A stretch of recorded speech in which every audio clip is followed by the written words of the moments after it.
दोस्तों ईरान आज आंकड़ों के हिसाब से दुनिया के सबसे ताकतवर मुस्लिम देशों में से एक है। हालांकि दुनिया के सबसे पावरफुल देशों की लिस्ट में ये फिलहाल टॉप 10 में भी नहीं आता है, लेकिन जिस तरीके से ईरान इस जंग में अपनी हिम्मत दिखा रहा है और लगातार दुनिया के सबसे ताकतवर देश अमेरिका और उसका साथ देने वाली पावरफुल यूरोपियन कंट्रीज और साथ में इसराइल से अकेले ही भिड़ा हुआ है, तो बहुत से मिलिट्री एक्सपर्ट उसे एक सुपर पावर कंट्री की तरह भी देख रहे हैं। क्योंकि दोस्तों वर्ल्ड सुपर पावर अमेरिका से टकराने की हिम्मत किसी सुपर पावर कंट्री को ही हो सकती है। चंद दशक पहले सोवियत यूनियन ही उससे टकराया करता था और आज भी अमेरिका के खिलाफ रशिया और चाइना जैसे वर्ल्ड सुपर पावर ही नजर आते हैं। लेकिन इन्हीं के बीच ईरान एक ऐसे देश के रूप में सामने आया है जो अमेरिका के न सिर्फ पूरी तरीके से खिलाफ है, बल्कि अमेरिका के सबसे बड़े एलाई इसराइल के ऊपर 2 बार उसने डायरेक्ट हमला भी कर दिया। पर ईरान के अंदर इतनी हिम्मत आ कहां से रही है कि वो वर्ल्ड सुपर पावर अमेरिका से भिड़ा हुआ है। दरअसल दोस्तों इसके पीछे है ईरान का मिलिट्री इनोवेशन।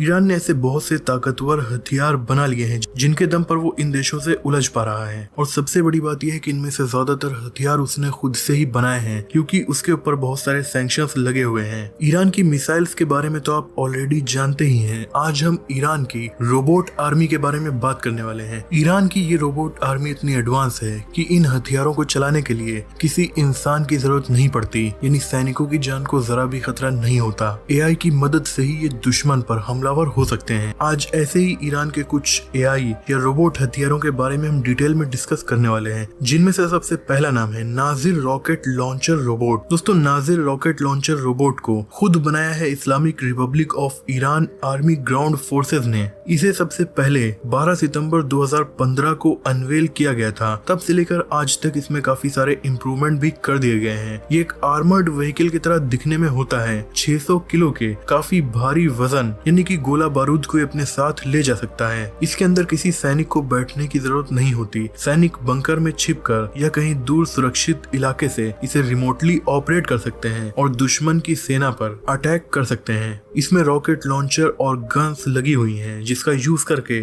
एयर या फिर ग्राउंड दोनों ही टारगेट को तबाह किया जा सकता है। दोस्तों ईरान की राजधानी तेहरान में मौजूद है यूनिवर्सिटी ऑफ तेहरान। यहाँ पर बहुत सारे रिसर्चर्स रोबोटिक्स पर रिसर्च कर रहे हैं और ऐसे रोबोट्स बनाने की कोशिश कर रहे हैं जिनका यूज आर्मी में किया जा सके। इनमें से एक है सुरेना 4 रोबोट। इस रोबोट को बनाने में ये लोग 2008 से रिसर्च कर रहे हैं और 50 रिसर्चर्स की टीम इन रोबोट्स को बनाने में लगी हुई है, जिनमें से सबसे फेमस नाम है डॉक्टर अगेल यूसुफी कोमा का। दोस्तों सुरेमा रोबोट को एक ह्यूमनॉइड रोबोट के रूप में बनाया गया है, यानी कि इसकी बॉडी इंसानों की तरह दिखती है। इसकी आंखों में कैमरे और सेंसर लगे हुए हैं जिनकी मदद से ये ऑब्जेक्ट्स को डिटेक्ट कर सकता है। और सबसे बारीक काम जो ये कर सकता है वो है लिखना। जी हाँ, ये अपने हाथों से पेन लेकर लिख भी सकता है। वार जोन में जासूसी के मिशंस के लिए इसे इस्तेमाल किया जा सकता है, क्योंकि ऐसे मिशंस में इंसानों को भेजने पर उनकी जान को खतरा होता है। पर ये रोबोट वार जोन में जाकर दुश्मन की लोकेशंस और दुश्मन की मिलिट्री पोस्ट का पता लगा सकता है। अगर इसे दुश्मन देख भी लेंगे तो इससे कम से कम किसी सैनिक की जान नहीं जाएगी। दोस्तों हमारी लिस्ट में ईरान का अगला रोबोट है R1। ईरान ने इसे मिलिट्री फील्ड में अपने सैनिकों को मेडिकल असिस्टेंस प्रोवाइड करने के लिए बनाया है। इसमें पैरों की जगह पर पहिए लगे हुए हैं, इसलिए काफी स्पीड में चल सकता है। मिलिट्री फील्ड में दुश्मन अगर बंकर पर हमला कर देता है तो वहां मौजूद सभी सैनिक, साथ में शायद डॉक्टर्स भी घायल हो जाएं।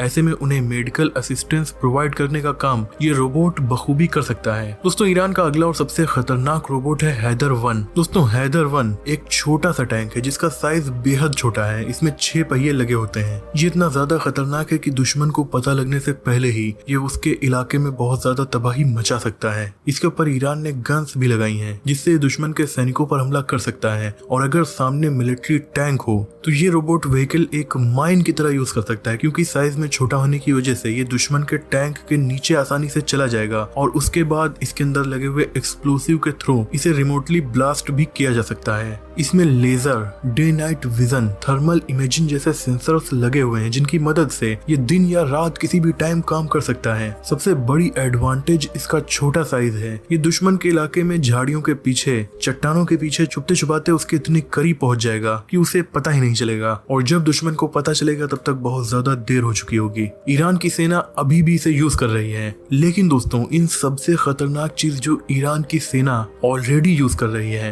वो है इनकी ड्रोन बोट्स। इसका ओरिजिनल नेम है अनमैन्ड सरफेस व्हीकल। दोस्तों, जिस तरीके से ड्रोन्स हवा में उड़ते हुए फाइटर जेट होते हैं, बस उनके अंदर कोई सैनिक बैठा नहीं होता, और जिस तरीके से अभी हैदर 1 की हम बात कर रहे थे, ये एक ऐसा छोटा सा मिलिट्री टैंक है जिसके अंदर कोई नहीं बैठा होता, उसी तरीके से ईरान ने अनमैन्ड सरफेस व्हीकल्स बनाई हैं। ये ऐसी नाव होती हैं जिनके अंदर एक्सप्लोसिव्स और गन्स लगी होती हैं, पर इनमें कोई बैठा नहीं होता, और इनका यूज ये दुश्मन की नौसेना को निशाना बनाने के लिए करते हैं। अभी तक तो ईरान ने इन्हें केवल बनाया ही था, लेकिन जब से पिछले साल से इजराइल और फिलिस्तीन के बीच जंग शुरू हुई है, तब से इनका यूज भी होने लगा है। और ईरान ने अपने प्रॉक्सी ग्रुप यानी कि हुतीज को ये ड्रोन बोट्स दी थी, और उन्होंने इन ड्रोन बोट्स का इस्तेमाल ब्रिटेन, अमेरिका सहित इजराइल का सपोर्ट करने वाले देशों की नौसेना पर किया, जिनकी वजह से कुछ पानी के जहाज डूब जाने का दावा भी किया जा रहा है। पिछले साल हुतीज ने पहली बार इनका यूज एक कार्गो वेसल को हिट करने के लिए किया था, और उसके बाद से लेकर आज तक इसका यूज ये कई बार कर चुके हैं, जिनमें से अभी सबसे लेटेस्ट हमला इन्होंने ब्रिटिश के खिलाफ किया था। इस ड्रोन बोट की खासियत ये होती है, ये भी दिखने में बहुत ज्यादा छोटी होती है, इसे भी रिमोटली ऑपरेट किया जाता है। इसके अंदर एक्सप्लोसिव्स और दूसरे हथियार लगे होते हैं। ये दुश्मन के पानी के जहाज के पास पहुंचने के बाद